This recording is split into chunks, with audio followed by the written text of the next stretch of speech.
Sahabat, saya mulai dengan sebuah kutipan yang jenaka tapi serius. Ini kutipan dari Emilia Clarke, seorang artis muda dari Inggris.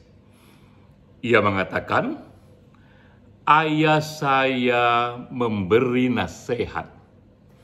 Jangan pernah kita mempercayai mereka yang ukuran televisi di rumahnya lebih besar dibandingkan ukuran rak bukunya." Jadi jika ia punya rak buku yang jauh lebih kecil ketimbang ukuran televisinya, jangan percayai dia.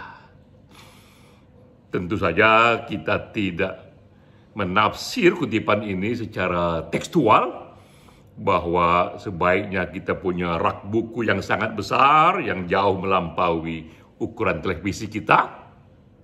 Tapi ini satu ajakan renungan mengenai pentingnya kita mempunyai buku. Pentingnya kita mengkoleksi buku, pentingnya kita membaca buku dan merenungkan isinya. Hanya dengan membaca buku, apalagi jika itu buku-buku besar, buku-buku penting, maka kita pun memiliki alam pikiran yang tercerahkan, yang terinformasikan, sehingga pandangan-pandangan kita dapat dipercayai oleh orang lain. Itu pandangan yang memberi arahan kepada satu situasi yang benar, kepada satu situasi yang mencerahkan. Pentingnya merawat buku, mengkoleksi buku, dan membaca buku. Melalui kutipan inilah kita memasuki diskusi webinar minggu ini. Webinar dari Satu Pena yang ketujuh. Judulnya adalah Upaya Merawat dan Terus Menerbitkan Buku Bernilai Budaya. Itu topik diskusi kita minggu ini, dan sengaja pembicara utamanya adalah Dr. Insinyur Ahmad Fahroji, MM. Sengaja kita minta Bro Fahroji yang menjadi pembicara, karena ia adalah pimpinan tertinggi Balai Pustaka. Dan Balai Pustaka kita tahu baru saja merayakan hari kelahirannya yang ke-104 tahun. Bukan main. Ini berarti Balai Pustaka lebih senior dan lebih tua dibandingkan Indonesia Merdeka. Jauh hari sebelum Indonesia Merdeka, Balai Pustaka sudah menerbitkan buku-buku yang memperkaya batin anak-anak bangsa. Bung Fahroji sengaja kita minta menceritakan pengalamannya, karena ketika ia datang memimpin di Balai Pustaka, saat itu dapat dikiaskan Balai Pustaka seperti judul novel Tenggelamnya Kapal Van der Wijk. Hampir tenggelam dia. Datanglah Ahmad Fahroji, ia memasukkan spirit entrepreneurship untuk membangun kembali Balai Pustaka, merawat buku-buku penting yang sudah diterbitkan sejak lama, bahkan sejak sebelum Indonesia Merdeka, dan itu diterbitkan ulang agar dapat menjadi bahan dialog kepada generasi masa kini. Saya akan ceritakan pengalaman saya. Ini satu foto yang saya ambil ketika sekitar bulan lalu. Saya mendapatkan kiriman 30 koleksi yang diterbitkan Balai Pustaka. Ini buku-buku yang minta ampun pentingnya, novel-novel, cerita pendek, juga biografi, juga pandangan dari banyak hal mengenai batin Indonesia. Di buku ini misalnya, di koleksi ini ada buku R.A. Kartini, Habis Gelap Terbitlah Terang, Siti Nurbaya, Ateis, dan banyak lagi lainnya. Saya menerima kiriman 30 koleksi balai pustaka yang diterbitkan ulang, yang diberikan pengantar baru, yang juga tata bahasanya sudah disesuaikan dengan ejaan yang baru. Karena banyak sekali buku ini terbit sebelum Indonesia merdeka dengan tata bahasa yang berbeda. Ketika saya menerima buku ini, saya langsung meletakkannya pada rak buku di kantor saya, dan bisa saya pastikan rak buku di kantor saya jauh lebih besar ketimbang ukuran televisi saya. Dan ketika menerima buku ini, terbayang pada saya langsung saja wajah dua guru bahasa dan sastra saya, yaitu guru bahasa dan sastra ketika saya SMP dan ketika saya SMA. Pertama kali saya mengenal judul buku ini mengenai salah asuhan, mengenai azab dan sengsara, mengenai buku Ateis, ya, juga buku R.A. Kartini, Habis Gelap Terbitlah Terang. Dua guru sastra itu bisa sangat memukau dan membangkitkan pikiran saya, membangkitkan rasa ingin tahu saya.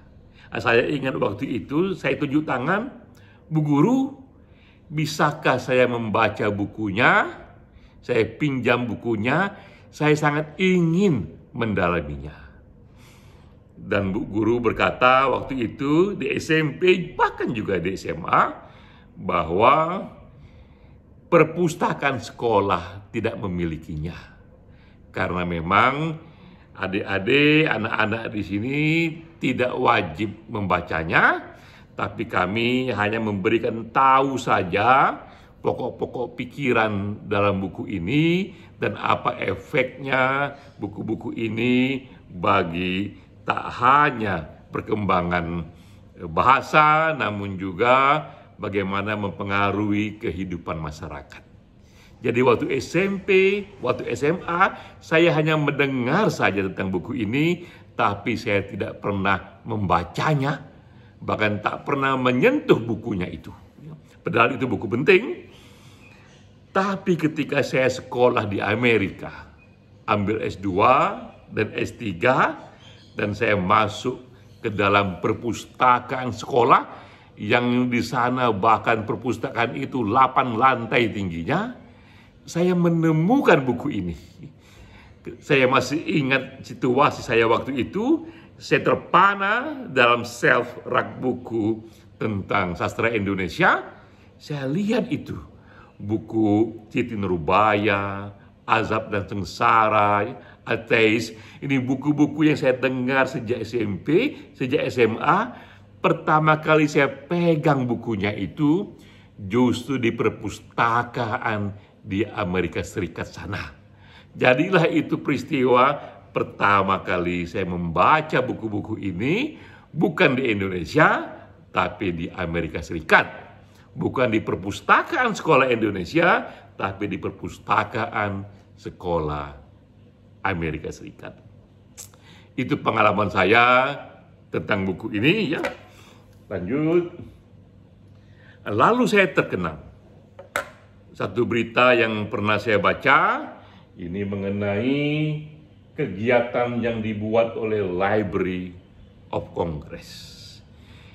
Perpustakaan ini, ia kembali membuat pagelaran, membuat pameran tentang buku-buku yang dianggap ikut membentuk batin Amerika.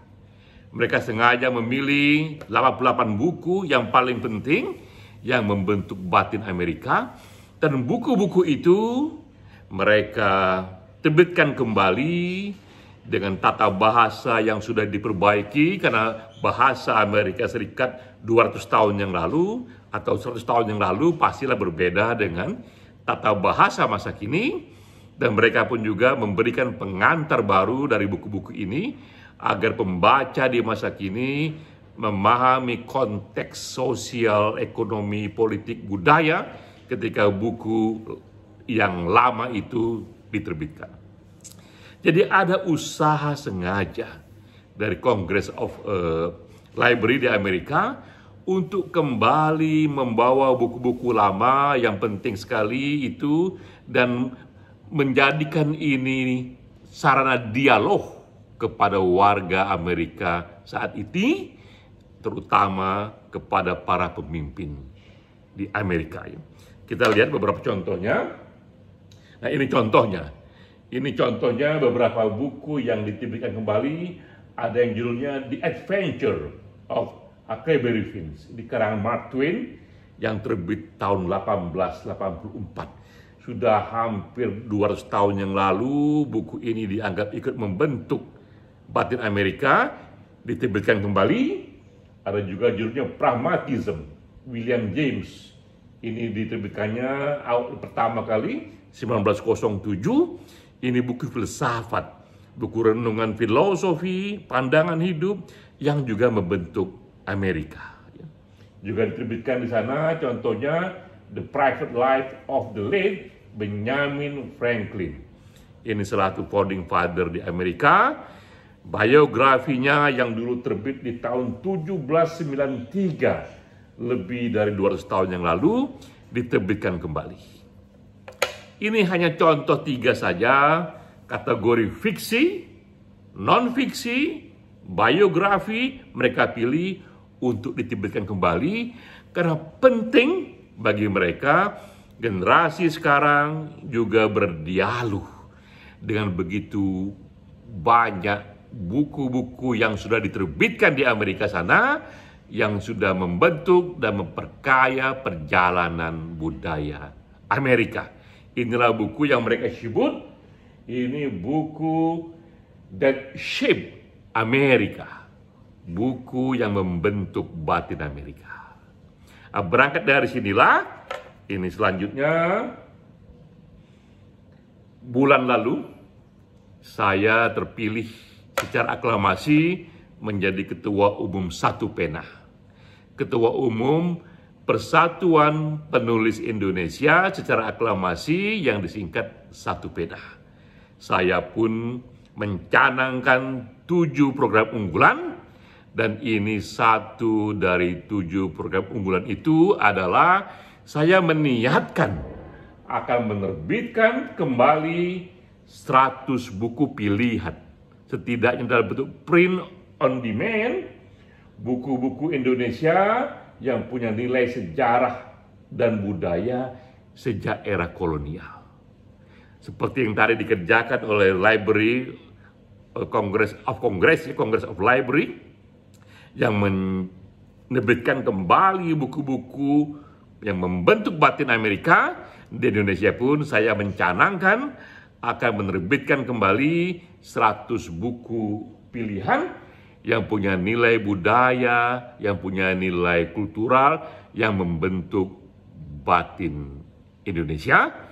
Dan saya katakan kepada diri saya sendiri sebelum saya selesai menjabat amanah sebagai Ketua Umum Satu Pena, 100 buku pilihan ini sudah harus selesai. Saya rencanakan menyambut Sumpah Pemuda 28 Oktober 2021, list buku ini sudah disusun. Lalu pelan-pelan dari list ini kita terbitkan kembali dalam bentuk print on demand, tentu dengan berkonsultasi dengan ahli warisnya. Akan kita katakan, Bapak dan Ibu sekalian, ini buku-buku yang dikarang oleh kakek atau buyut ibu, begitu besar efeknya, pengaruhnya bagi batin Indonesia. Karena itu izinkanlah kami menerbitkannya kembali, karena generasi sekarang perlu juga diberikan akses untuk berdialog kepada renungan-renungan yang begitu gemilang sejak zaman dulu. Nah, kami sendiri di Satu Pena sudah mengedarkan list di berbagai WA group yang isinya para penulis. List ini kira-kira meminta pandangan mereka, teman-teman sekalian. Silakan teman-teman usulkan, menurut teman-teman buku apakah yang layak untuk kita terbitkan kembali dalam print on demand oleh Satu Pena, buku fiksi ataupun non-fiksi, ataupun biografi yang membentuk Indonesia sejak era kolonial. List itu sudah kami edarkan dan saya dapatkan feedback ada sejumlah lebih dari 200 buku.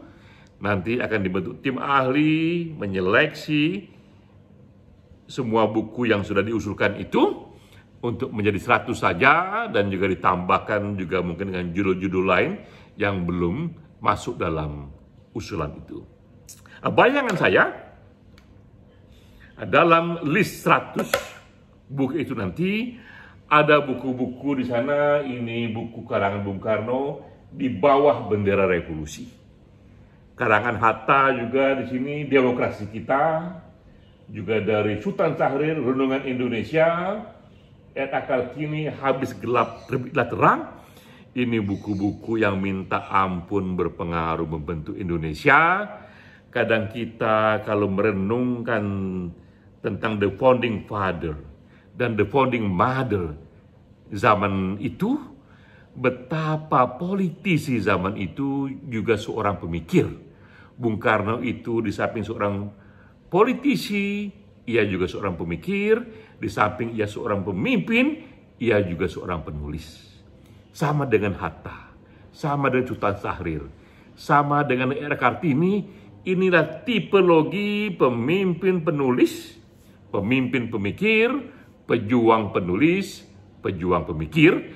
Dan kita pun rindu kembali dengan sosok itu, menemukan pemimpin yang juga seorang pemikir, bahkan ia rumuskan pikiran-pikirannya dalam bentuk buku. Di samping buku-buku non-fiksi, kita pun juga akan menerbitkan buku-buku fiksi. Misalnya, udah pasti ini masuk dalam list, buku Hari Anwar, Rendra, Blues untuk Boni, Takdir Al-Sabana, Layar Terkembang, Multatuli, Maksa Fular, juga Pramudia dan Tatur, Bumi Manusia. Karya-karya Pram ini kita tahu di tahun 80-an sempat dilarang karena gelora politik masa itu, tapi zaman sudah berubah. Sekarang ini dilarang-melarang, karena apa pula gunanya kita melarang buku? Telah datang revolusi informasi, teknologi yang begitu canggihnya, yang tak lagi bisa dihalau oleh intelijen manapun. Percuma kita melarang buku di masa kini, karena buku itu akan menyelinap kita dapati melalui medium-medium internet di luar sana. Soal buku Pram, saya punya kenangan yang mengharukan. Seorang sahabat, gara-gara ia mengkoleksi buku Pram, mendiskusikan buku Pramudia Anand Tetatur ini, gara-gara itu ia dipenjara 8 tahun. Itu terjadi di tahun 80-an. Gara-gara ia mendiskusikan buku Pram, ia dipenjara 8 tahun. Lalu di era reformasi, ia sudah bebas. Ia datang ke toko buku Gramedia dan dia lihat di pojok sana buku Pram, Bumi Manusia, dan dia ketawa. Gara-gara buku ini saya dipenjara 8 tahun. Sekarang buku ini bebas dijual belikan. Publik luas dapat memilikinya, mendiskusikannya dari pagi sampai malam. Tak ada hukuman apa-apa. Betapa absurdnya zaman yang berubah.